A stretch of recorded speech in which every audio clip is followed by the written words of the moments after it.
How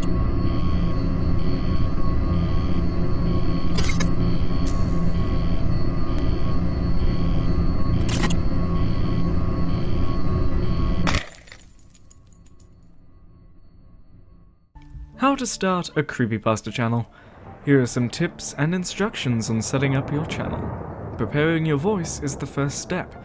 Start reading aloud. It can be anything of your choosing, a book, magazine, or a story online. What's important is that you are reading aloud, and record it if you can, just so you can look at it for future reference and see how you can improve. Once you get the hang of it, try to make whatever you're reading sound believable. Not like you're reading the story to someone, of course, but you are the person in that story conveying what has happened to the audience. Try to make it sound believable and what you're saying is actually true.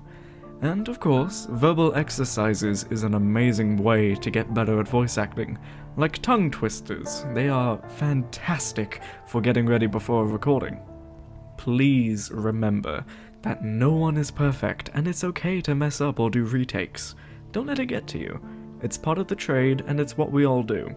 If you set the bar too high and try to make yourself perfect, you will fail. You will be disappointed. You want to improve your voiceover skills over time, and you want to set realistic goals so you can obtain them, get better at what you're doing, and then set a new bar for you to reach. But most importantly, you need to have fun. If you're not having fun whilst doing voice acting, then what's the point of doing it altogether? The next step is channel facts.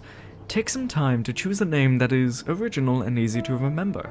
You can always choose whatever it is and rebrand it down the line, but you could end up confusing your viewers and losing subscribers in the process.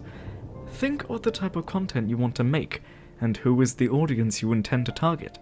Make a list of some of your favorite things, like a rhyme you might have heard or anything you feel is personal. After that, narrow it down until you have something you won't mind using a few years from now. Afterwards, you are going to want to put a basic logo and banner together. Try not to spend too much time on this. You can use programs like Canva on both PC and mobile, as they have hundreds of presets to choose from to make this step go by faster. The third step is stories. There are many sources for scary stories online to narrate, and Reddit is one of the main sites. Within Reddit, you will find subreddits like No Sleep and Scary Stories, among many more. Start by getting involved in those communities, reading stories and posting clever or helpful comments. But remember to read each of the subreddit's rules before getting involved. Each community has its own post restrictions. Once you come across a story you enjoy and you would like to narrate, politely message the author for permission first. If you're not exactly sure what to say, message them this: I enjoyed your story and would like to narrate it on my YouTube channel with your permission, and of course, send the story link so they know which one they are talking about. If the author says yes, remember to credit them in the video description, as well as follow any other requirements the authors may have. Permission and credit are important and should never be overlooked. Doing so could result in multiple penalties for you and your channel. The only way to get around this is just to write normal stories and original stories for yourself. The fourth step is recording. All you need is a microphone and a computer. If you have these two things, then obviously, use them. Otherwise, you can record on your phone, edit on your phone, and even upload all of your work on your phone. If you do have a microphone and computer at hand, however, I recommend you record in the program called Audacity. It's not only free, but it is arguably the most popular voice recording software out as of right now. Make sure not to speak for the first 5 to 10 seconds of your recording, so you can use Audacity to remove the background noise afterwards. If you are attempting to record stuff on your phone, that is okay. All you have to do is use a voice recording app. But if you have an iPhone, you can use its pre-installed Voice Memos app. You will then have to use another app to reduce the background noise of your audio. The fifth step is editing. Now that you have your audio all cleaned up, you will want to mix it with music and/or sound effects, as well as some kind of background. A free-to-use program like VN Editor is simple and cross-platform. That means it can be accessed on any device, including your phone. There are more powerful programs, but for the sake of simplicity and availability, this is the recommended starter app across the board. For your visuals, you can just go with a stock picture in the background, draw your own background, use stock footage in the video essay style, or use animation if you know how to do it. Whatever creative and copyright-free way you could achieve this is completely up to you. You can find copyright-free music and sound effects within the YouTube audio library as well. Make sure to give credit to the artist in your video descriptions on the ones that require it. The stock pictures, footage, and sound effects, and even more, can be found on sites like Pixabay and Pexels. The second to last step is thumbnails. Your thumbnail skills are something that you will constantly want to try and improve on.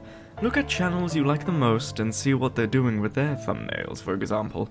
Don't directly copy them, but pay attention to ones that made you click and ask yourself why they did. To start off, you can use copyright-free images and add text to them with the same app you use to create your logo and banner with. The final step is uploading. When you upload your video, you're going to want to set it as private so you can do the extra bits and bobs to the video after it's done processing. This includes, but is not limited to, adding the thumbnail, filling out the video description, adding the tags, setting up the end cards, and adding subtitles to the video. When filling out the descriptions, you'll want to make sure that you have given proper credits to everyone involved, and never excessively tag stuff or keyword stuff in your videos. When you have the final product ready for YouTube, you can then schedule the video to be released no sooner than 3 hours later to give YouTube enough time to scan it. And, when filling out your metadata, titles, description, hashtags, tags, and any other keywords, never involve misleading information or the names of other channels in hopes that your channel or videos will get extra attention. That is a quick way to get your channel deleted. Only under certain circumstances can you add another channel or creator's name, for example, a collaboration. In conclusion, it's not difficult to start if you keep it simple at first, set realistic goals, and know your limitations. A good practice for a release schedule is to try to release weekly while producing 2 videos per week. That way you are constantly building a back catalogue of videos and can take breaks while your channel continues to schedule. After your first 50 or so videos, you want to begin research into different ways of improving your creator skills and content strategy. Your first year as a creator should be to learn as much as you can about not only improving yourself, but improving your editing and thumbnail skills as well. Figure out your process and constantly try to get better at it. And most importantly, have fun. Because, as I've mentioned earlier, if you're not having fun, then why do it at all?